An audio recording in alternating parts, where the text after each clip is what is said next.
bom dia a todos. Nós estamos hoje continuando com o nosso ciclo de conversa, um ciclo de bate-papo.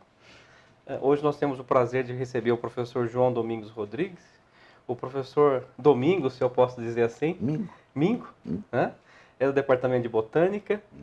E o professor Mingo está aqui na Unesp, em Botucatu, já tem um tempinho, não tem, professor? Tem. Na verdade, 47 anos. 47 anos. Como professor, né? E mais 5 como aluno. 5 como aluno. Então, foi aluno dessa casa de ensino. Fui aluno, né, quando ainda era FCMBB, né? A Faculdade de Ciências Médicas e Biológicas de Botucatu. Aí me formei em agronomia em 1970, naquela época. 1970. É. E daí fiquei um pouquinho fora, acho que uns 2 anos.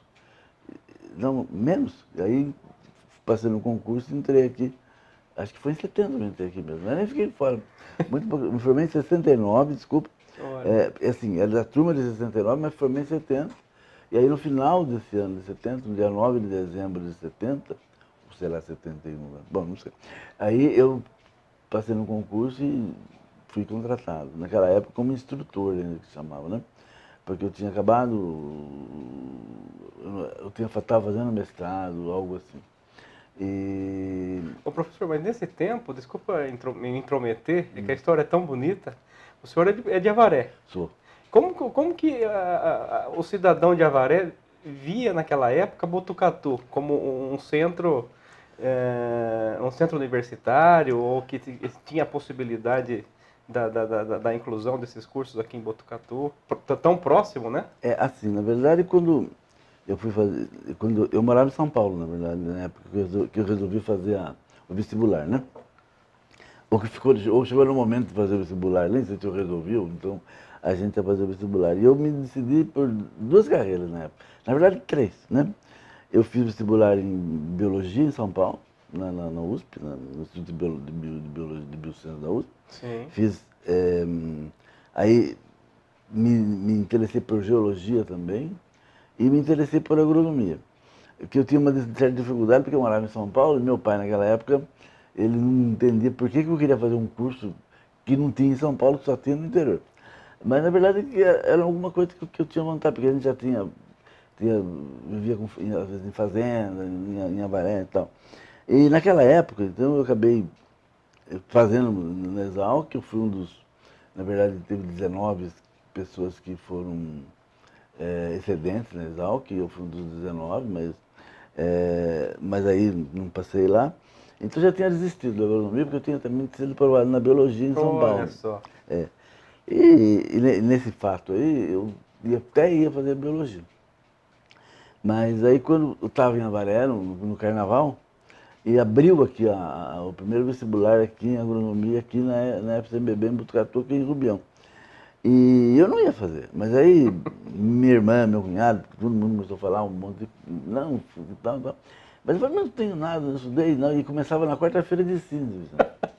Então eu saí do Carnaval na terça-feira, do baile, e vim pra cá de trem. Isso de São Paulo pra cá? Não, de Avaré pra cá, perfeito. Então vim e cheguei no dia, falei, tomara que não tenha inscrição mais, né? Não posso fazer, pensando já. E aí cheguei aqui, e naquela época você só tinha aquele prédio no hospital ali, um pedacinho ainda. Aí, na frente ali hoje, bem na frente da biblioteca. Aí cheguei e falei, e perguntei, não, ainda hoje termina a inscrição meio-dia. Aí, Deu errado. Deu errado, mas por outro lado deu certo. Sim. E aí fiz a inscrição e à tarde já era a primeira prova, que eram vários dias seguidos. Então fazia inscrição no mesmo dia? Não, porque era a primeira vez que abriu, então tá foi certo. assim, ninguém conhecia. Porque aqui o curso de agronomia abriu uns meses antes do que o curso de agronomia em Jaboticabal, que foi no mesmo ano, mas aquele parece que foi depois. Aí eu fiz a inscrição e fiz o vestibular, o primeiro exame já. Mas o pessoal já tinha feito inscrição antes, eu era um dos... entendi. Eu tive essa oportunidade por eu ter sido um dos excedentes. Perfeito. Então aquilo ficou. Então eles abriram uma exceção para aqueles 19 excedentes que poderiam... entendi. Então daqueles 19... E para chegar em Rubião não era uma tarefa simples não, né? Para mim foi, porque eu saí de Avaliaria de trem e parei aqui. Mas não tinha asfalto, não tinha... Não, porque era tudo terra. Aliás, tinha um asfalto no campo, tudo terra. E aqui só tinha aquele prédio central todo abandonado, e só tinha aquele primeiro perninha do H aqui na frente, Sim, com o que tinha algumas salas, algumas coisas, porque o curso de medicina já funcionava. já funcionava. É, porque isso foi, estou falando de 66. Tá, Eu curso medicina é de medicina em 63. 63. É, perfeito. Então, medicina, veterinária e biologia já estava funcionando.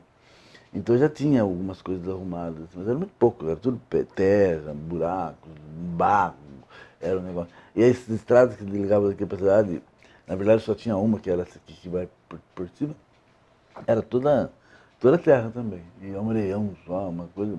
Assim, alguma coisa que eles estimulavam qualquer um para vir, né? Sim. Mas eu acabei vindo e acabei fazendo vestibular e acabei passando logo no primeiro, que era matemática, que era o mais complicado. Não para mim, mas para muitas pessoas, e passei Sim, bem. sim. E acabei passando muito bem colocado, não me lembro que lugar. E aí acabei ficando, e aí fiquei, resolvi ficar. E aí assumi de uma vez, e desisti da biologia, né? Certo. Professor, foi a primeira turma então de agronomia? Segunda. A segunda Já turma? tinha a primeira. Já tinha a primeira A rolando. primeira formou, então, somente com os excedentes da Exalc daquele ano. E aí no segundo ano também teve aqueles excedentes, mas foram Perfeito. menos. Então eles resolveram abrir exceção para inscrição desse pessoal que Desse era pessoal. excedente que quisesse. Eu era um, teve mais alguns outros que tiveram. Aí todos não passaram, o exame que era muito difícil, porque cada dia era um dia de exame, o dia inteiro, foi bom. Aí fiz a faculdade toda aqui, com aquela dificuldade toda de um curso de começo, né? A gente tinha uma aula que, que era logo lá atrás do refeitório do hospital, mas Certo. ali tudo não tinha nada, a gente entrava por trás. Que era uma sala que tinha umas mesas e tal, que tinha umas tomadas, não sei o quê, então o pessoal chamava sala do choquinho. Do choquinho. Então a gente tinha as aulas teóricas naquela sala do choquinho, muitas aulas junto com a medicina, junto com a biologia, junto com todo mundo. E aí quando começou a parte prática, foi aqui também, a maior parte. E naquele tempo que começou a história do lajeado, né? A gente tinha aquela fazenda de São Manuel, e aí isso começou a gente conseguiu o lajeado, depois teve muitos problemas estudantis naquela época. Eu fui um dos Dos líderes. dirigentes do Centro Acadêmico Pela da Silva. A gente fez muitas greves, fizemos uma greve naquela época para reivindicar recursos sempre. Inclusive fechamos o hospital, tiramos os professores tudo daqui, ficamos 3 meses aqui dentro. Foi uma Poxa história vida. muito interessante naquela época. Uma delas fomos até São Paulo a pé um outro ano, que foi a Operação Daria, e depois a outra foi a Operação Denúncia, no outro ano, que fizemos uma greve de novo, aí a gente conseguiu ter recurso para medicina, era tudo junto, né? Era uma coisa só. O centro acadêmico era um só, Pois é. então era tudo, era Se medicina. fortaleceu muito na época, não foi, professor? Nossa, foi muito bom. E a gente conhecia todos, e a gente via no centro acadêmico que era muito cheio de gente. Professor, esse fortalecimento de todos os cursos unidos aí, é lógico que a gente está falando dos discentes, esse fortalecimento ele veio da atividade que vocês tinham em conjunto na graduação? Por exemplo, as aulas elas eram conjuntas. Todas que fossem possíveis eram em conjunto. E isso fortaleceu com que Fortaleceu vocês muito. tivessem de Na fato. verdade, a gente se sentia uma turma só. Perfeito. Tanto que não tinha assim, vamos dizer assim, na época quando era bicho, a gente chamava de bicho, calouro, hoje é calouro, né? Isso. Então não tinha o bicho da medicina ou da agronomia, todo mundo era veterano, todo mundo era bicho de todos, então a gente vivia junto nas repúblicas, era muito, muito gostoso. Tanto que a nossa formatura, poderia até colocar, acho que eu devo até ter ainda hoje, colocar, vamos dizer, como documento, a formatura nossa, por exemplo, era um convite só de todas as turmas, feito um jornal, ia tudo assim, o Paraninfo, o Patrono, era tudo como se fosse notícias, não era a formatura da agronomia, da Entendi. medicina, a formatura da turma tal da FCBB. Então a minha era a segunda turma, que era a segunda turma da medicina, que batia tudo certo? Porque a medicina eram 2 anos, um ano a mais, né? Então deu tudo certinho, foi muito bom. Mas foi uma época muito rica, uma época de muita luta estudantil, também era naquela época da Revolução, do Ato Institucional número 8, aquela história toda do governo militar. E Botucatu foi muito atuante nesse. E a gente acabou implementando vários várias repressões, né? Acabei sendo preso também, Olha e, só. e outras pessoas aqui. Sim. Então a gente tem grandes líderes estudantis que estiveram aqui, que hoje são pessoas muito importantes dentro da economia nacional, né? Aqui no Walter Cor, Walter Aparecido Couve, e várias pessoas que foram fundamentais, mas que hoje trabalham e produzem para esse país todo aí normalmente. Então, foi uma época muito rica. Daí eu, quando eu me formei, eu só tinha certeza de uma coisa na minha vida. Eu não queria ser professor. Era a única coisa. Eu ia fazer qualquer coisa, mas o professor não queria, porque eu achava que assim, eu não tinha jeito para coisa, né? Sabe?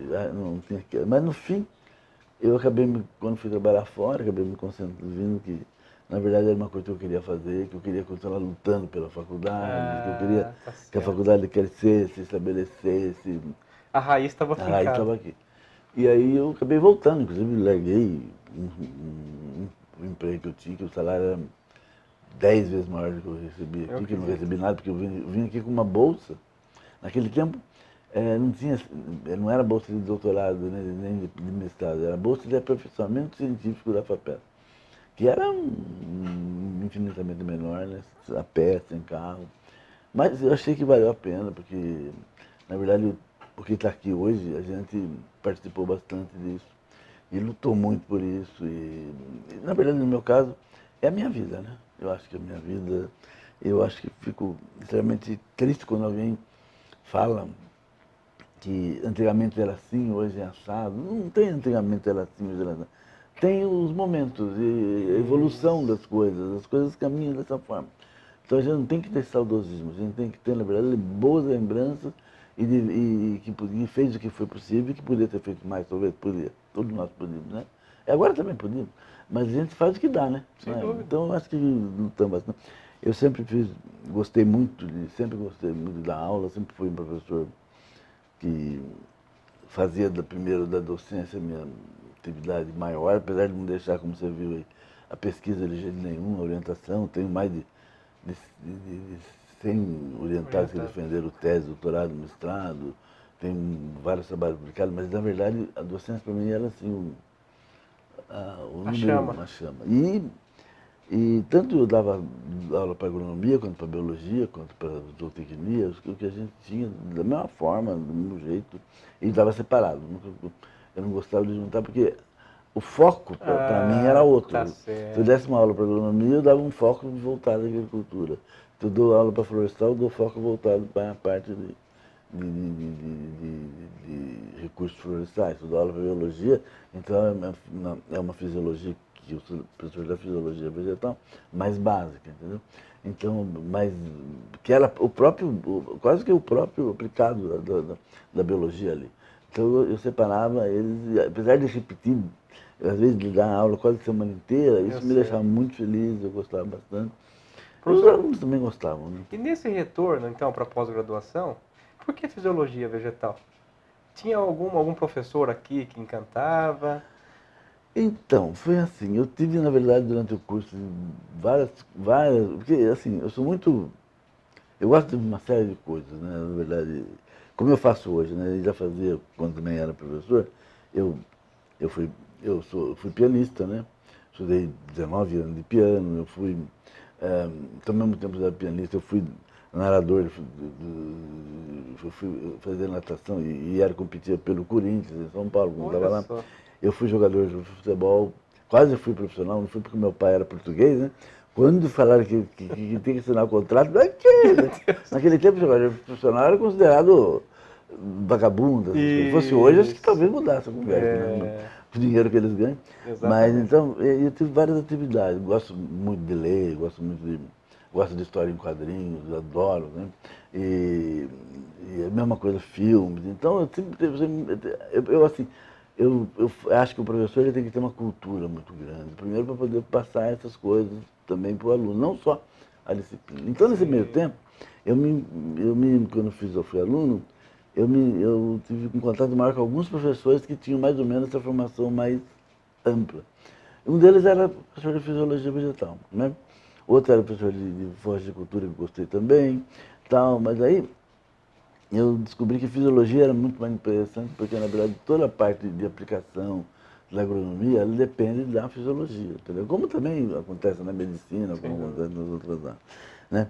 E eu, então, resolvi, fui estagiário, monitor, na verdade, naquela época, né, da fisiologia, então me interessei bastante, gostei e tal. Aí, quando eu me formei em primeiro lugar da minha turma, então eu acabei saindo, porque tive uma oferta e tal, aquela história muito... Naquele tempo eles davam já alguns prêmios, um desses era um emprego, então eu fui e tal. Mas depois eu vi que, na verdade, eu tinha que pensar também em melhorar eu mesmo, né? Certo? E melhorando eu tinha que me dedicar mais, estudar mais, melhor. E aí eu achei que voltando para a universidade eu teria condições de desenvolver isso, muito mais naquela época do que hoje, né? Perfeito. Porque hoje eles exigem muito que você publique muito papers e tal, e não se preocupa muito com preocupação, nem com a docência, É, isso aí é um erro hoje. Porque se o professor está na sala de aula dando uma boa aula, os relatórios não querem saber disso, né? Eles querem saber que você publique fica tantos 10 papers. papers. Você Isso. publicou 10 papers, pode ser 10 papers, como a gente chama de salame science, né? Ou Isso. salame ciência do salame, ou um paper, você publica. Tem vários trabalhos, você sabe, o cara publicou um trabalho e levou 10 anos. Pois é. Esse seria um cara altamente improdutivo, no entanto, o cara mudou a ciência, né? Isso. Então, essa Exatamente. filosofia de hoje que eu acho que está um pouquinho errada. Mas a gente tem que dedicar muito a esses meninos, a esses alunos. A gente tem que, na verdade, não é ensinar eles, mas formá-los. Essa é a coisa importante. Formar eles em todos os sentidos. E a gente está dedicando muito pouco tempo para isso. Não porque o professor quer, não. Porque O o sistema. sistema exige isso, né?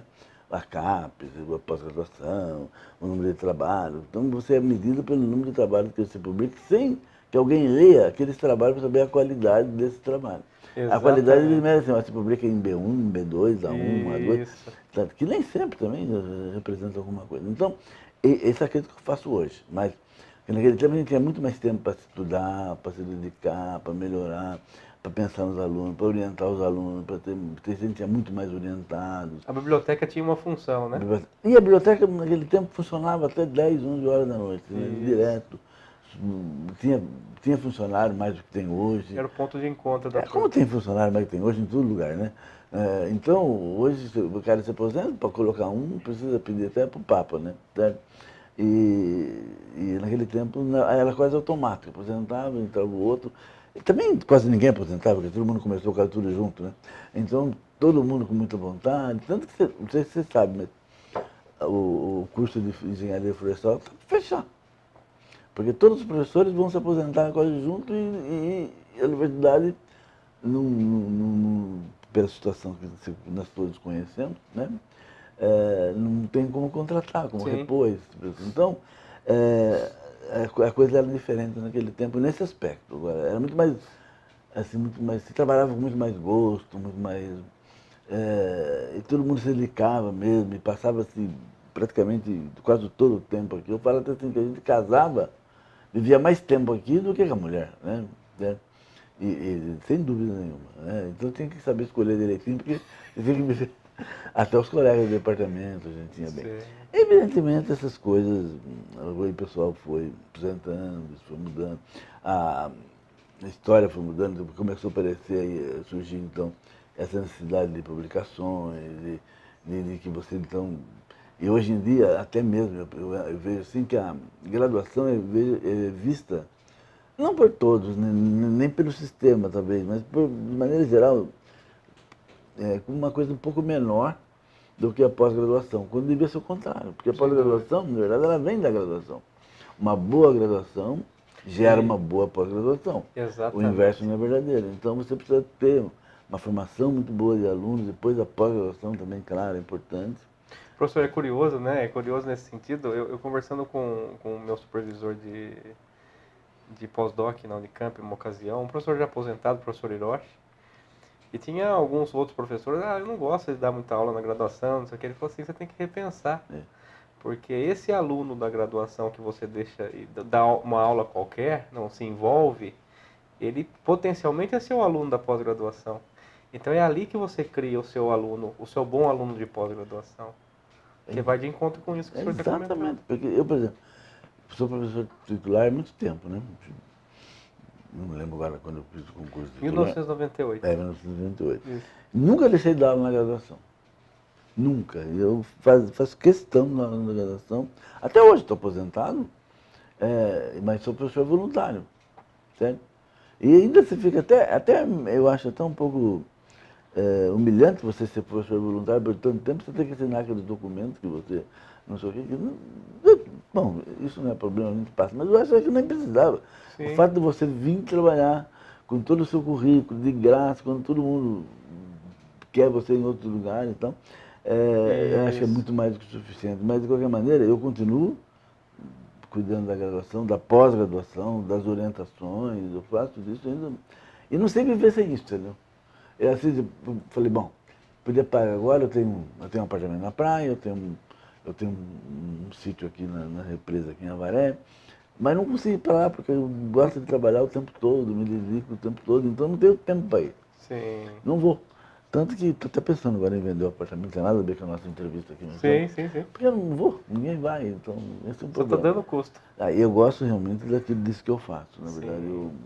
Eu digo que eu sou uma pessoa realizada, eu consegui fazer o que eu gosto, né? Sou corintiano, tenho 2 filhos que também são corintianos. Então encontrei um defeito no senhor, professor. Esse é um defeito, pode ser. Para uns, virtude para outros. Isso. Eu acho que essas coisas é brincadeira, mas Sim. eu sou realizado nesse sentido. Acho que eu fiz aquilo que eu sempre estou fazendo e fiz aquilo que eu gosto, que eu queria fazer realmente. E acredito que tenho cumprido bem, fiz isso bem feito. Acho que poderia ter feito melhor, claro, a gente sempre pode fazer qualquer coisa melhor. Esse é o desafio, né? É um desafio. Mas eu acho que. Então isso me deixa realizado. Eu até brinco, falo assim, ainda eles me pagam para isso, né? Tá certo que estão pagando um pouco hoje, né? Mas tudo bem, podiam pagar melhor. Mas tudo bem. Aumento, mas isso é outra situação. Mas isso aí, a gente trabalha, professor universitário que gosta não sabe nem deixar de trabalhar, nem fazer greve, nem nada, porque quando faz greve não sabe o que tem que fazer e fica ali em torno, então vem trabalhar. Isso, exatamente. Trabalhei graça, então. E as pessoas que aqui não estão não entendem essa paixão, não é, professor? Não entendem. Sobretudo a família, né? Não está de férias, poxa vida. O que vai fazer lá? Eles entendem assim, que quando chegou de férias, todo mundo então está de férias, não tem nada para fazer. O que você vai fazer lá? Então não entende que a gente tem todo um trabalho, isso não entende. Eu tive colegas de departamento que trabalharam muito pouco e foram maus docentes, maus profissionais, e eles muitas vezes ficavam brincando, ficavam na cidade, por exemplo, à tarde, estava falando, que eles todos ficam lá trabalhando, eu estou aqui, ó. Aproveitando. Então, aí voltando àquela pergunta sua, como é que a Avaré naquele tempo enxergava? Assim, a Avaré sempre foi uma cidade que sempre teve antigamente tinha muita rixa com Botucatu, porque principalmente no futebol, aquele futebol antigo. Não é meu tempo, é o tempo do meu pai, na verdade, né? Eles vinham esse jogo aqui, jogar, e sempre dava pau, tinha muita rixa. Isso, o futebol amador? Não, o futebol era profissional. Era profissional já? Assim, segunda divisão. Sim, entendi. Nunca fui da primeira, né? Tanto os times daqui de Botucatu, que tinha 2, que os 2 eram bons times, eram melhores de tudo lá. Era a Associação Botucatuense e a Ferroviária de Botucatu. Então, revelaram vários jogadores. Hoje não tem mais nenhum dos 2. Como em Avaré também tinha a Associação Avariense, que é onde eu joguei, e o São Paulo Futebol Clube de Avaré. Mas aí também acho que acabou agora, porque os estádios continuam lá, mas eu não sei. Então eu enxergava uma cidade assim com uma certa risco. Hoje não mais, entendeu? Hoje, então, assim, enxergo Botucatu como uma cidade mais... Se bem que Avaré cresceu muito também, mas uma cidade mais evoluída, com um centro universitário mesmo, um centro que as pessoas vêm atrás de tudo, de conhecimento, de médicos, de um monte de coisas assim. Acho que a cidade se complementa nesse sentido. Até mesmo, às vezes, por causa do shopping, um pouco pelo comércio hoje.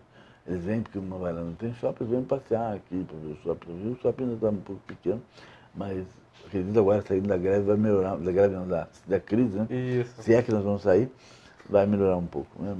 Então, assim, então quando eu vim para cá, na verdade, eu vim mais porque era perto e porque eu estava ali em Avaré, no carnaval, e foi minha sorte, por outro lado. Eu não queria, mas aí, no fim, foi uma coisa que eu me realizei muito e agradeço demais ter vindo, né? A minha irmã, no caso, o meu cunhado também. Fez uma certa insistência. Meu pai não estava, porque ele morava estava em São Paulo. E aí ele nem ficou sabendo, né? Olha isso. Foi bom. Professor, desculpa a minha intromissão nisso, mas quantos anos o senhor tinha quando o senhor veio fazer a graduação? Era novinho, né? Não sei, eu não lembro exatamente, mas que podia ter quanto? Uns 18, 19, por aí. Só para mostrar o desafio ainda maior, né? Sair de casa, vir para Botucatu, começar um curso novo. Então, com 17 anos eu já tinha ido para a Europa. Com mochila nas costas, aquela coisa toda. Ou seja, o desafio se tornou... Passei lá uns 45 dias na Europa, 50, sem ter dinheiro quase nenhum. Andando de mochila, andando, comendo onde que dava, dormindo onde que dava, comendo um pouquinho de dinheiro, assim, mas... Porque eu tenho parentes, meu pai é português e minha mãe é italiana. Entendi. Então, fiquei um pouco em Portugal, fiquei um pouco... E também tem a cidadania portuguesa, né? Certo? Então, mas basicamente eu uso só o meu passaporte, só quando eu vou para os Estados Unidos para não tirar o visto. Sim. Aí eu uso o outro que é vermelho, né? Mas, marrom, né? Mas basicamente é isso. Eu acho que a história nossa é a seguinte. Eu acho que nós tivemos uma história muito complicada no começo eu acho que é fundamental aí para sedimentar a FCMBB primeiro aqui, porque não tinha recursos, faltava tudo. Você não tem ideia como era isso aqui. Essas salas, tudo embaixo, tudo tem de aranha, tudo não tinha nada. E não tinha recurso para nenhum dos cursos, nem para medicina, nem para agronomia, nem para nenhum deles. E aí depois a gente conseguiu se alimentar. Houve uma época que queriam levar a agronomia embora daqui pela São Manuel, e a gente, com os alunos todos da agronomia, o total, tudo, resistiu, não permitimos. Então ficamos só com a fazenda em São Manuel. Era para a gente ir para a escola técnica lá. Certo. E aí ficamos aqui, continuamos aqui. E depois aconteceu a confirmação da universidade e separou, né? Professor, e essa virada que o senhor comenta, olha, não tinha recurso e depois passou a ter um certo recurso, um certo investimento. Isso já foi fruto da Operação Andarilho que vocês fizeram, né? Primeiro da Andarilho e depois da denúncia, que foi aquela que nós ficamos 3 meses acampados aqui dentro da universidade. Expulsamos todos os professores e tudo que tinha doentes. Se bem que tem muito pouco ainda, porque o hospital era muito inicial, né? Sim. Tinha muito pouco. Isso não foi um problema muito sério. Mas tudo, nem funcionário. Só porque a gente ficou aqui.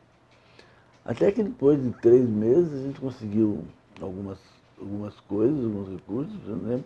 Mas ainda continuamos, depois fomos para a cidade. Porque aí também chegou um momento que tinha que deixar o pessoal voltar a trabalhar um pouco, né? Aí voltou, aí os alunos. Aí a gente conseguiu os recursos, eles vieram vindo de uma maneira. Aí também mudou o governador, era o Abel Sodré, que era um cara muito assim. Depois veio um outro que foi melhor, depois aí foi vindo. Depois, quando docente, veio o Maluf, aí a gente fez muitas greves naquela época, porque também o Maluf era Maluf, né? Eu usava dinheiro para ele. Eu lembro que uma vez a gente fez uma greve que a gente queria 70% mais 2 mil, não sei por que 2 mil, não lembro mais agora, que foi, sei lá... Mas o número marcou. No fim ele deu 2 mil, os 70% ele não deu, né? Dessa história toda. Não marcou isso porque os 70% de 2 mil, não lembro mais por quê. Eu tenho uma razão para esses 2 mil, mas eu não consigo lembrar qual é. E a gente tinha muitas assembleias, a assembleia era lotada, porque era de todo mundo, né? Foi muito interessante. Aí os recursos vieram. E depois, acho que em 97, né? Foi criada a Unesp, não foi? 76. 76. Não, era 76 foi criada. Quando criou a Unesp, que dividiu. Professor, e uma outra questão. Tinha uma certa resistência dos alunos para incorporar a Unesp aqui na FCMBB, não teve? Teve. Inclusive, muitas das turmas que quando entraram era FCMBB, quando se formaram, quiseram ficar com o diploma da FCMBB. Certo? Várias turmas. Só depois, quando entrou a primeira turma da Unesp, que já era Unesp, a primeira turma entrou, que aí os diplomas saíram como se fosse ou cada faculdade isolada, por exemplo, faculdade de medicina, de agronomia, não sei do que e tal, e sendo Unesp, né? Porque, E como que o senhor enxerga esse processo ali naquela época? olha, eu acho assim, eu enxergo dessa forma, eu não sou...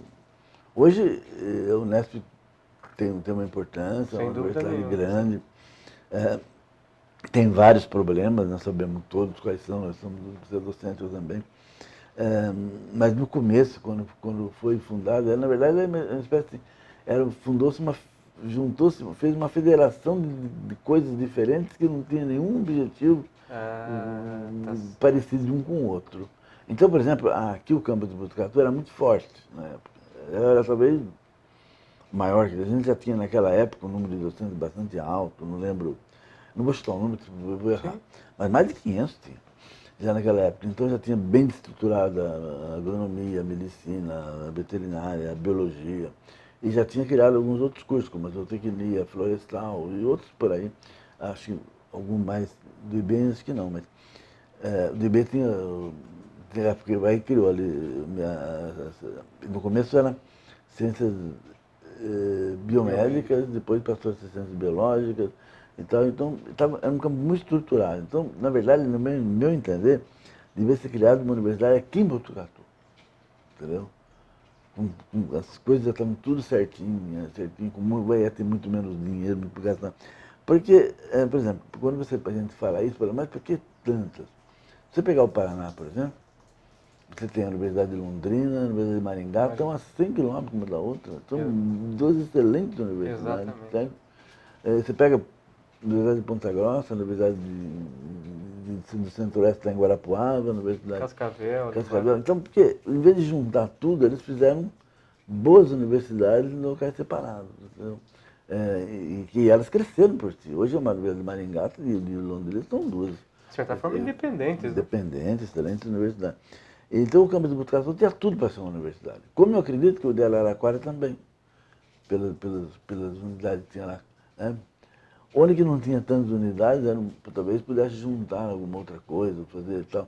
Mas é uma coisa para ser estudada, mas aqui não. Eles juntaram aqui, por exemplo, no meio de todo mundo, e o que aconteceu? Nós perdemos força e qualidade na história. Olha só, entendeu? eu consigo entender perfeitamente. Perdemos, porque diluiu, aquela história da diluição normal, né?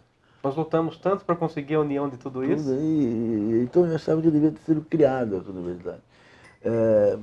Não sei os motivos políticos e as forças todas por que não saiu, ou se alguém também lutou por isso ou não consigo lembrar hoje agora mais exatamente isso. Mas naquela época a gente queria que se fosse criasse a universidade, então, qualquer nome que fosse aqui em Botucatu.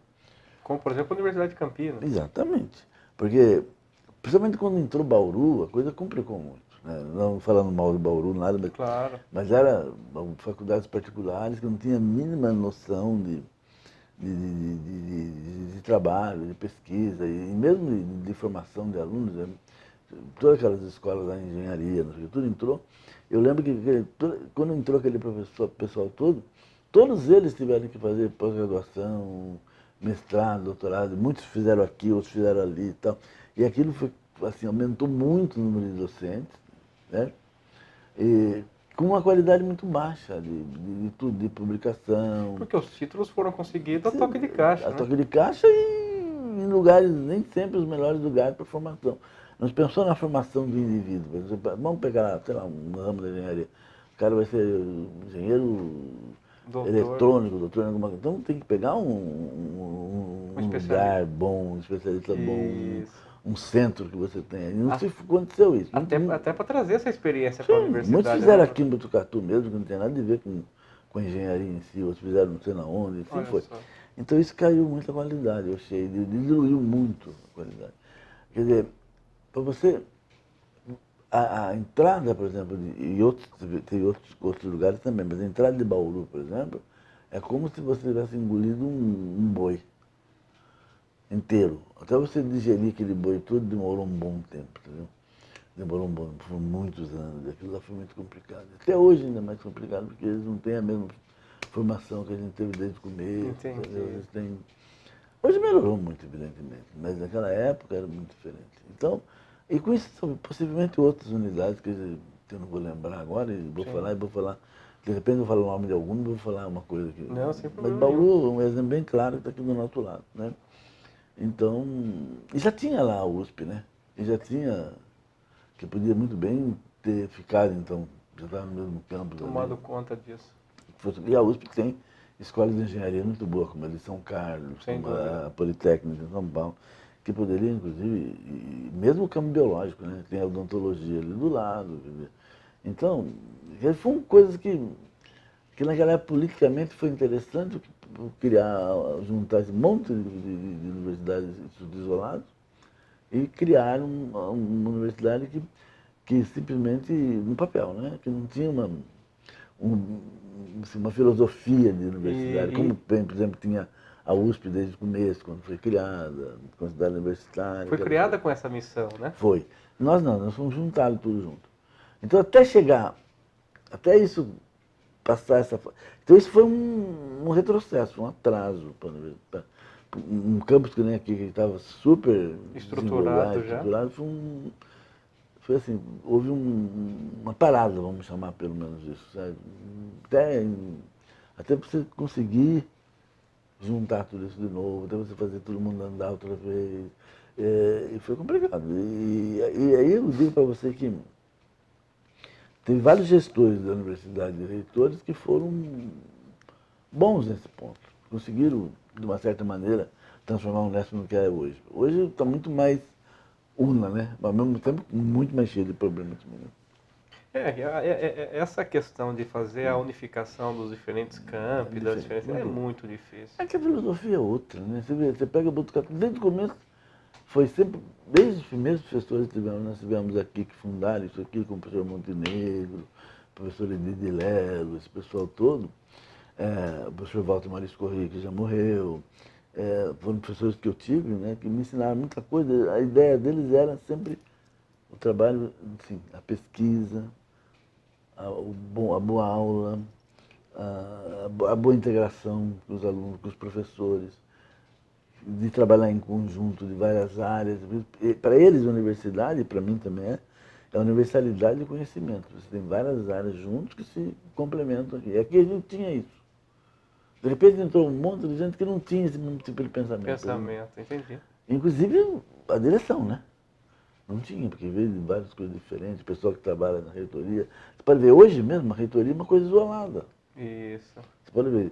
Aí eu trabalho na reitoria, bom, parece que eu estou trabalhando lá num templo, lá, num lugar qualquer, não é assim? Exato. E parece que a reitoria não tem problema nenhum, né? É. Mas tem, né? Muitos problemas. Então. A própria reitoria se descentraliza da universidade, né? Houve uma época que eu era obrigado, teve uma lei, alguma coisa assim, que a reitoria tinha que vir... se você olhar a lei que cria a Unesp, certo? Diz que a reitoria da Unesp tem que vir para o interior. Faz todo sentido. Tem que ficar no interior. Nunca veio para o interior e nunca ninguém seguiu isso. Uma época do professor Trindade, quando ele foi reitor, sim, ele quis trazer a reitoria para aqui para o interior. E aí foi aquela briga entre campos. Né? Cada um queria a reitoria. E aí, no caso, alguns campos mais centrais do estado estavam previstos para ser reitoria. No caso, Botucatu, Bauru, Araraquara. Aí então foi um pau só. Não me lembro bem, foi uma briga desgraçada. Aí tem que desistir dessa ideia e deixa lá mesmo que fica. Então, onde está, porque pelo menos ninguém vai brigar com ninguém. Né? A gente percebe, né, professor? Para chegar em São Paulo, nós estamos aqui temos aqui a Castelo, o acesso não é difícil. 3 horas você chega no minuto. Agora, o problema é você lá, né? Marginal. E o professor de Araçatuba? E mora lá em Ilha Solteira. Pois é. O cara tem que vir de avião, porque é muito longe. Demora. De Ilha Solteira aqui em Botucatu, você demora, são o quê? 6 horas de viagem. Aqui mais 3 para chegar em São Paulo, 9. Percebeu? Então, e o preço disso? Isso. E quando mesmo aqui nós temos 4 diretores, né? 4 unidades. Quando vamos para São Paulo, vamos 4 separados. Junta os 4 num só e vai todo mundo junto. É uma coisa evidente. Mas, inclusive mas integrando. Integrando, mas não vai por quê? Porque cada um tem uma atividade diferente. Eu vou lá, vou fazer isso, eu vou lá, vou fazer aquilo, eu vou lá, vou fazer aquilo outro. Então é uma coisa normal de se esperar que eles façam isso mesmo. Não faz isso porque eles querem gastar mais do mesmo. Porque, na verdade, o interesse de cada um em São Paulo é diferente. Mas agora, todo mundo, se não tivesse do jeito. Fosse aqui em, sei lá, em Botucatu ou aqui, numa época eles estavam querendo fazer num centro que era da antiga CESP aqui entre Botucatu e Araraquara. Esqueci o nome da cidade, das lugares. Vai lá, não tem nada para você fazer, né? Quem ia querer? Pois é. Ninguém ia, porque muita gente que vai para São Paulo, aproveita que ir lá, E aproveita a viagem. a viagem. Como Então, diria o tem essas coisas. Mas eu acho que a universidade em si, eu acho que nós perdemos um pouco a universidade. Não estou dizendo, não estou fazendo crítica, não. Hoje pode ser que a gente tenha recuperado e acho que. Mas aquela história, o que você perdeu, o tempo que ficou parado, você não recupera mais. Né? Pois é. Perdeu, Não, e foram décadas, não foi, né? professor? E 30, era muito 40 mais fácil resolver tudo num lugar só, né? É muito mais. Por exemplo, aqui mesmo a gente tem. Cada unidade tem a sua diretoria. Então, se fosse universidade, teria uma só, né? Para todos. Mas agora é muito mais complicado você transformar numa só. Porque, se bem que agora, cada vez que os funcionários estão menos funcionários, pode ser até que aconteça. que aconteça. Mas naquele tempo não tinha. Mas eu achei que, mas ao mesmo tempo assim, é fundamental que a gente tem que lembrar que foi uma época muito rica, tanto da FCMBB, quanto da época quando eu era aluno, quando a gente começou isso aqui, quase não tinha nada. A gente fez muito. O que tem hoje, a gente trabalhou muito para isso. Professor, então o senhor entrou como professor de ensino, como instrutor de ensino. Instrutor de ensino. Daí eu fiz os concursos, fiz a pós-graduação, aquela coisa toda. Aí fiz os concursos e fui passando para. Eu não lembro exatamente a coisa, para professor assistente, depois aí eu fiz o doutorado, foi professor assistente doutor, que naquele tempo tinha, depois eu fiz a livre docência, demorou um tempo. Demorou porque eu queria fazer uma livre docência que marcasse época, né? E claro que com o tempo que a gente tinha, dava aula, tudo não dava para você fazer uma. Aí fiz uma livre docência, foi boa. Aí passei a professor de livre docente, depois você fazia um concurso que passava de livre docente para adjunto. Aí tinha um concurso naquela época. Era um concurso menor, assim, era um concurso que você fazia, só de defender o memorial. Daí você, quando tinha vaga, quando existia uma vaga, você fazia o concurso para titular. Né? Que sempre foi poucas vagas, sempre foi uma disputa muito grande para titular. Então, o meu departamento, por exemplo, durante muitos anos só teve eu como titular. Olha só. Depois teve a professora Silvia, que também já se aposentou. Então hoje não tem, né? Assim, nativa. Estamos dois lá, né, como professor voluntário, mas. Essa foi minha aluna, para você ter uma ideia. Olha que legal. Quase todo mundo aqui foi meu aluno, né? Porque depois de 46 anos, 7 anos, né? Não tem como fugir, não tem como fugir. A maioria, muitas pessoas que estão aqui em outros lugares foram meus alunos. Os que formaram aqui, a maioria deles, que se formaram na biologia, na agronomia, e na florestal, em vários departamentos, por exemplo, departamento de genética mesmo, tem vários ex-alunos lá, né? São professores. E quando a gente olha ex-alunos como colegas da universidade, a gente percebe que a paixão, além do conteúdo, a paixão também foi transmitida. E uma coisa que é muito importante, a paixão, você vê que eles estão trabalhando com você, a admiração que eles têm por você, entendeu? Doutor, aqui tem uma água, se você quiser. Vou tomar. Então a admiração fica muito, muito grande. E tem, que trabalha comigo lá no departamento, quase todos os professores foram meus orientados. Na área de fisiologia vegetal, né? Sim. Já na área de anatomia, essas coisas não, mas na área de fisiologia. Então, quase todos eles que estão lá, quase não, todos. Não, menos o Luiz Fernando. O Fernando já era, mas o Luiz Fernando foi meu aluno. Sim. Na graduação, mas ele foi orientado já de uma outra pessoa que foi meio orientada. Então podemos dizer que ele pode dizer que na academia é o neto do professor Mendes. Né? Pode dizer que ele é mesmo, né? Mas é uma pessoa fantástica, Sim, eu gosto muito dele. Ele tem muito respeito, é uma pessoa muito Respeitosa. respeitosa, que a educação, né? Falo para ele que é uma educação muito boa. Então nós crescemos. A gente cresceu, foi uma coisa muito interessante. Depois quando a agronomia mudou para o Lajeado, aí a agronomia ocupava muitos lugares, inclusive onde que nós estamos lá, na Botânica, né? uma parte que inclusive hoje é da patologia ali também. Aí quando aqueles prédios acabaram sobrando, foram reformados e passou para a gente. Na verdade, o prédio do IB, nosso, é aqui onde que é o ambulatório aqui, né? Isso. Esses prédios, hoje eu não sei como é que está, mas eram nossos do IB, né? E ali ia funcionar a botânica e a zoologia. Aí a botânica e a zoologia acabaram ficando lá embaixo, certo? Entendi. E aqui ficou vago e a medicina acabou usando. Não sei que tipo de acordo fizeram, mas aí acabou usando. Que agora eu acho que está num período de retornar para o IB. Com a construção agora do prédio da medicina. Porque eles têm hoje um monte de prédio, né? E o nosso campus, que era um campo muito bonito, eu achei que hoje ele ficou um campo muito degradado, né? Muito de prédio junto com as vasinhas. É a história do puxadinho, né? Lá mesmo no meu departamento tem, e no departamento de zoologia tem vários puxadinhos. O dinheirinho que recebe daqui da FAPESP, não sei de onde, faz um puxadinho, faz outro puxadinho. Então tinha que ter, na verdade, um projeto central, né? Você não pode ficar construindo puxadinho, né?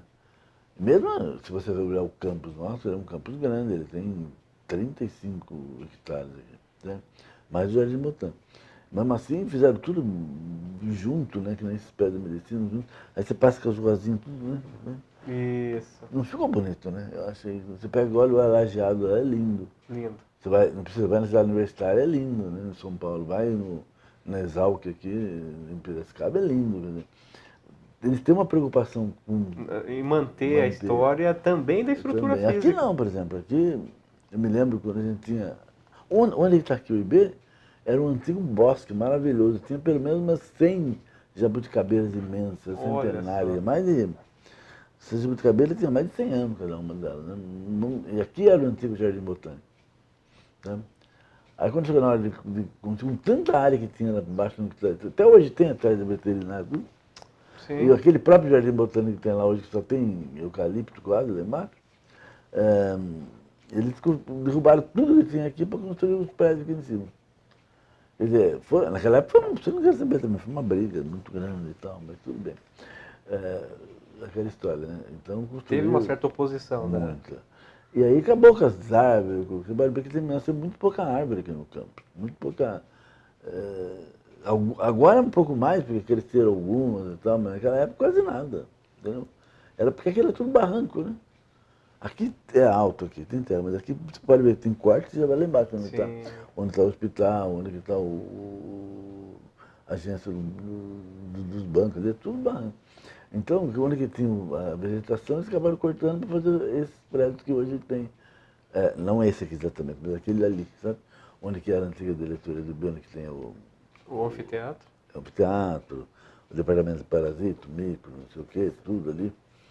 Era uma coisa muito bonita. E até onde que está a medicina embaixo, que eles fizeram um quarto para fazer aquele prédio novo Tá ali. certo. Ou seja, não teve um Não, planejamento. porque poderia ter feito em outros locais aqui, porque não é pequeno. Né? E você vê que ficou grande. Agora, ao mesmo tempo, você tem um lajeado enorme, né?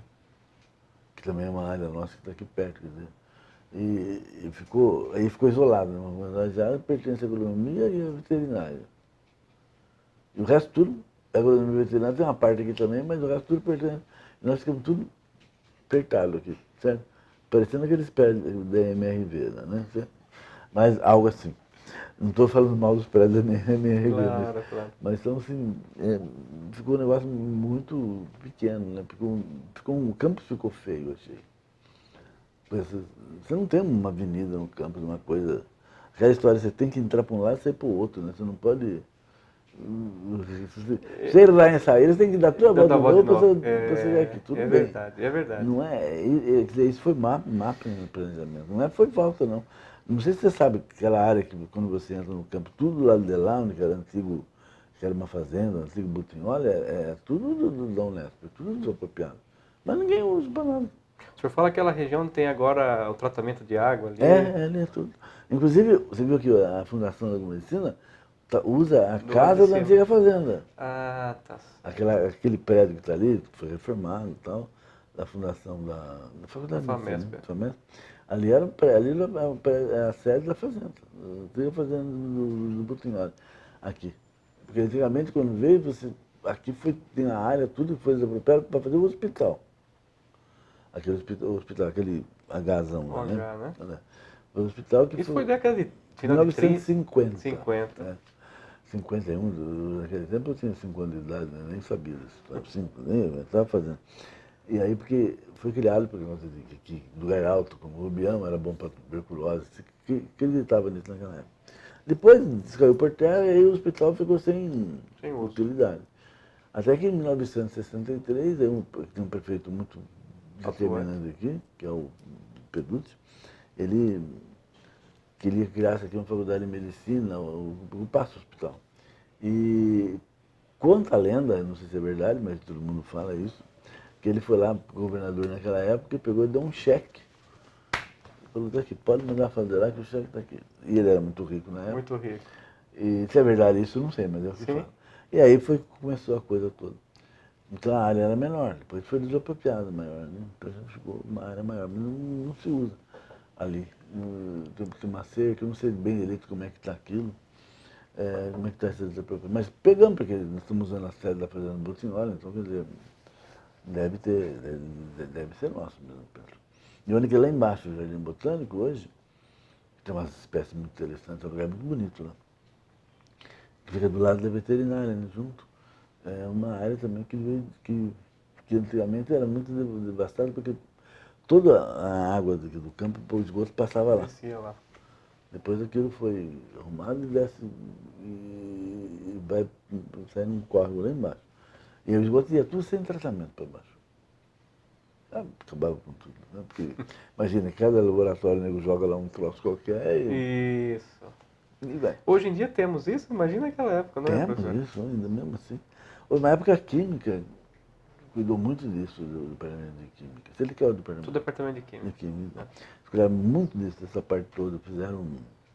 Eles lutaram muito com isso, com essa parte de resíduos, de resíduos químicos, né? Que não se podia jogar, que não se fazia, precisava de fazer que é a questão da sustentabilidade, né? Não tem como. O ambiente não se sustenta. E isso começou muito com o professor Celso Grande na época, né? Que depois acabou falecendo, que foi meu professor, inclusive, né? Então você vê que as coisas são assim. Mas eu acho que, eu não sei, na verdade, então eu vi tudo isso acontecer, né? Desde o comecinho. Meu departamento, por exemplo, é uma história interessante. Meu departamento de botânica não tinha. Aí quando começou a história, começou a criar o departamento de zoologia. E o departamento de biologia era a ciência biológica que tinha, né? Certo. E o departamento de botânica começou na zoologia, que ocupava lá uma área do hospital.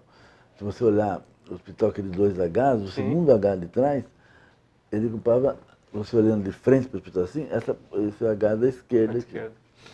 O último, a zoologia. E aí a botânica cresceu lá, quer dizer, nasceu lá. Daí depois desmembrou a botânica da zoologia com alguns professores. Eu era aluno ainda naquela época. Eu já estava como professor, eu não lembro, porque foi muito ali. Eu era representante lá dentro, ou como eu era monitor. E aí a botânica veio ocupar o último H do lado de cá agora. Perfeito. Desse lado que a gente sai aqui, entra, né? Do lado de cá. Então ficou aqui. Depois tinha cirurgia, departamento de cirurgia no meio e depois a botânica. Bem havia as duas coisas, né? Olha só. Ali. Então era a botânica lá. Eu lembro uma vez que fugiu uma cobra lá da botânica e a cobra se perdeu no primeiro hospital. Ninguém... E todo mundo atrás da cobra, né? Porque o Jim, o professor Jim, que foi meu professor de zoologia, ele mexia com... criava cobras, coisas, sapo, cobra, ele trabalhava com essa parte. E aí um dia acharam a cobra lá na botânica. Estava a cobra lá. Não sei como é que a cobra atravessou tudo aquilo lá e nem por onde. A sorte dela é que passou pela cirurgia, né? E foi na botânica. Mas imagina, tem um coitado lá que está operado, entra lá uma cobra no quarto e ele acaba morrendo já ali, não é recuperação. Mas de qualquer maneira tem essas coisas, né? Eu lembro que a gente dava aula de noite, preparava as aulas ali e tal, e era muito comum. Então, por exemplo, a gente estava começando, estudando também tudo, lembro que uma vez estava preparando umas aulas à noite, né? Para dar no dia seguinte cedo, e montando. Então, quando você ilumina muito uma planta, né? Estava iluminando ela para ver se ela se ela fazia fotossíntese, como é que eu media aquilo lá e tal. E aí, quando você paga a luz de repente, ela ainda continua tendo, os elétrons continuam ainda emitindo luminescência. Então, de repente, você está assim, a planta faz assim, ela solta, ela ilumina, né? Depois paga, depois ela ilumina de novo, paga. E ali na cirurgia do lado, de vez em quando, morria gente, né? Pelos problemas. Falei, será esse negócio aqui? Será que tem? Era umas 10h30, né? Falei, quer saber? Eu vou embora. Vou pra casa. Acho que Esse eu tô negócio aqui cansado. não tá muito bom. Até que depois cheguei lá e fui ver o que é. Voltei e fui estudar o que era aquele negócio. Não era nada, mais nada do que excitação eletrônica. Mas basicamente, a primeira, você está lá de noite, trabalhando o dia inteiro, a gente fazendo, montando, então a gente não tinha funcionário, não tinha nada. Sim. Tem que fazer, mas aí surgiu, foram crescendo, aí surgiu o IB, surgiu daí, né? Não tinha IB, né? Aí começou a surgir, mas já tinha o departamento também de morfologia, que era grande, que já dava aula para medicina, para biologia e tal. Já tinha anatomia humana, já tinha. Mas não era assim nesses prédios que estão aí, é tudo lá dentro dos prédios do hospital. Certo. Aí foram surgindo as coisas assim, devagarzinho. E foi dessa maneira que o senhor trouxe a história até aqui, não foi, professor? Então, e aí a gente continuou, né? Trabalhando, fazendo aquilo que gostava, com muito amor, muito carinho. Aprendeu muita coisa, ensinamos muita coisa. Né? Na verdade, eu digo que a gente muito mais aprende com os alunos do que eles que aprendem com a gente. É uma coisa que eu falo, principalmente com os orientados, né? Às vezes o orientado traz problemas que você Não tinha não tinha pensado. pensado, eles trazem, e você consegue então ver, estudar, acompanhar e ver coisas muito importantes. E os alunos de graduação sempre também curiosos, né? A coisa que eu mais gosto na minha vida é quando você dá aula, assim, né? E você vê o olho dos alunos começarem a brilhar, abrir, assim, né? O olho do aluno de graduação, ele começa, assim, solta, não pega celular, não pega nada, fica só prestando atenção, assim. Você vê que realmente que você está conseguindo transmitir alguma coisa, mostrar o... Porque eu acho que você tem que transmitir o conhecimento e também a sua experiência de vida. Sem dúvida. Que é a única coisa boa que a velhice traz pra gente. Tem muita gente que fala que eu estou igual quando eu era jovem. Não é, porque a gente tem que tomar um monte de coisa, começa a aparecer que ele não tinha e tal. Você toma remédio para lá e para cá, pressão, não sei o quê, colesterol, você nem pensava nessas coisas. Mas na verdade é uma coisa que é melhor, né? Você tem uma experiência, você não comete o mesmo erro, né? Se você cometer o mesmo erro duas, três vezes, demais, né? É. Tem nem nego lá, tem colega meu que casou, separou uma vez, depois casou de novo, separou de novo, casou para terceira. Pelo amor de Deus, mas é demais, né? Uma coisa tá errada, ele errado, né? Porque 3 vezes ele faz separado, não é possível, né? Mas aquele história de errar tanto, né? Não é, mas erra uma vez, 2 vezes, então você pode. Mas você aprende muito. Professor, juntando essa última fala do senhor, a gente percebe que a experiência está atrelada assim Não, a experiência é ao brilho no olho do menino, isso. porque esse brilho o senhor mantém até hoje. Né? O senhor fala da universidade com brilho no olho, a gente percebe a paixão, a gente percebe a devoção, a gente percebe a maneira com que o senhor encarou as dificuldades desde o início e fala isso com muito orgulho. Né? Eu falo, sempre, nunca me entreguei, lutei muito. Eu vejo um caso, até isso em casa, minha mulher, por exemplo, ela foi professora também aqui. Mas ela se aposentou e nunca mais quis saber. Acabou. E quando ela teve qualquer tipo de problema, ela não ia para a luta para pegar os problemas, assim, para resolver. Ela ia pelo mais fácil. Eu acho que não, a gente tem que... o problema não é de ser um chato de pôr suas ideias, mas discutir as suas ideias. Exatamente. Acho que é fundamental que você discuta, porque se a pessoa tiver uma ideia melhor, ou um pensamento melhor, você vai usar, você vai ficar com ela, você vai mudar o seu pensamento. Se te convencer realmente, porque argumento é uma coisa importante. E o argumento nada mais importante do que a experiência também que vai te dar. Você sabe, isso aqui vai ser assim, isso vai ser assim. Essa história que nós tivemos agora, que estamos tendo agora junto ao departamento, já teve aqui também, há um tempo atrás. E os departamentos eles eram juntos, tinha vários departamentos juntos, Na época né? tivemos muitos departamentos juntos, depois, quando separou, há uns 15 anos atrás, não sei se 15, um tempo atrás, Aí também veio uma decisão da reitoria, do Conselho Universitário, que os departamentos deviam se juntar, todos. E aí começou a luta, a coisa para juntar os departamentos. Eu lembro que eu fui muito contra juntar os departamentos na época já. Porque não tinha nada a ver botânica com zoologia, por exemplo, de novo, né? Então, aí conseguimos reverter isso, aí voltou para 10 docentes, porque passou para 15, voltou para 10 docentes. Agora, então, estão falando em juntar de novo, mas agora parece que não tem muito jeito, porque agora o número de docentes está bem menor, né? Está bem menor. Professor, já apontaram que o nosso tempo está se esgotando. Professor, eu queria, antes de mais nada, agradecer. Para mim, em especial, como docente hoje aqui do IB, foi um presente tê-lo hoje nessa conversa. O senhor não tenha dúvida o quanto eu aprendi com o senhor, seja no olhar, seja dessas características da história. E tenho certeza que quem nos assiste hoje também tem essa impressão. Essa impressão que eu trago para cá, dizendo, olha, isso realmente existe. Não é só uma questão de eu acho. O professor Domingos está aqui. O professor Domingos trouxe a história do IB, ele fez a história do IB. E através dos seus ensinamentos, formou aí mais de 100 alunos de pós-graduação, publicou mais de 300 trabalhos. Eu tive a curiosidade de olhar hoje no seu currículo Lattes, professor, são 329 trabalhos. Eu nem sabia esse número, tudo bem. É um número assustador, ou seja, fez o melhor na condição que tinha.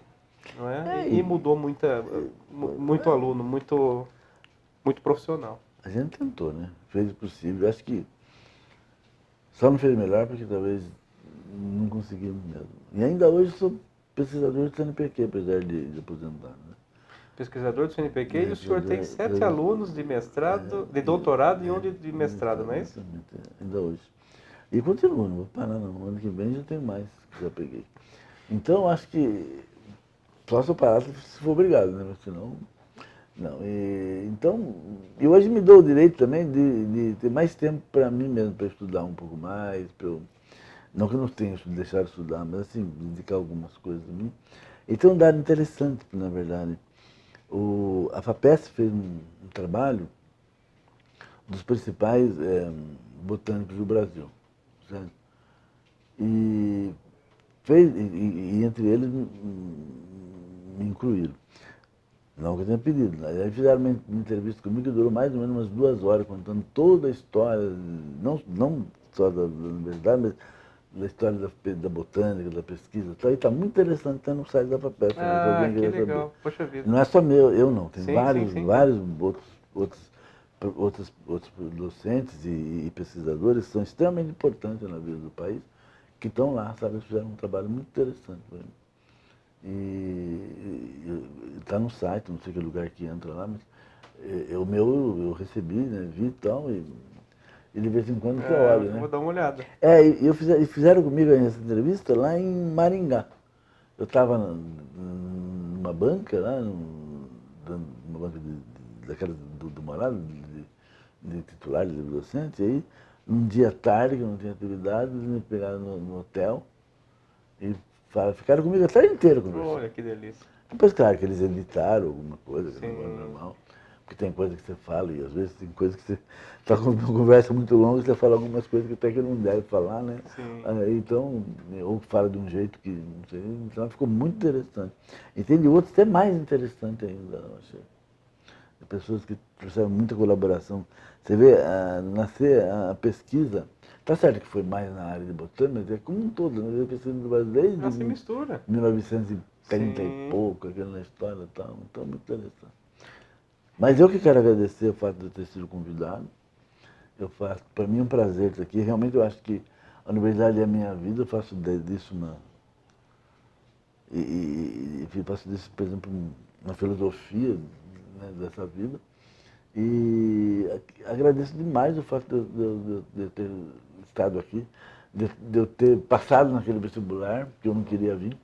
Eu queria voltar para São Paulo, não falei nada, mas eu tinha uma namorada em São Paulo que eu gostava muito, então eu falei, se eu vier para Botucatu, eu perco a namorada, e essa namorada era uma moça muito bonita, que na verdade era filha de um grande zoólogo, que é o Paulo Savaia, não sei se eu vou falar. Né? E no fim, claro, vim para cá, ela ficou lá, aquela história, então acabou. E aqui a gente arrumou outra namorada, né, cara? Sempre. É com quem eu casei depois, né? Muito bom. Não, demorou. Porque, na verdade, ela foi aluna da biologia aqui, depois foi professora também. Né? Professor, Abração pra vocês. muito obrigado. Bom, obrigado. Um prazer tê-lo conosco. Prazer foi Sinta-se todo meu. abraçado pelo Instituto. Muito obrigado. Então hoje nós tivemos a oportunidade de conversar com o professor João Domingos Rodrigues, professor Mingo, do Departamento de Botânica, que nos trouxe aí ingredientes importantes para conhecer a história da nossa universidade e fazer esse resgate que muito nos fortalece para ter a certeza da grande universidade que nós temos e da importância que ela tem no cenário do nosso país.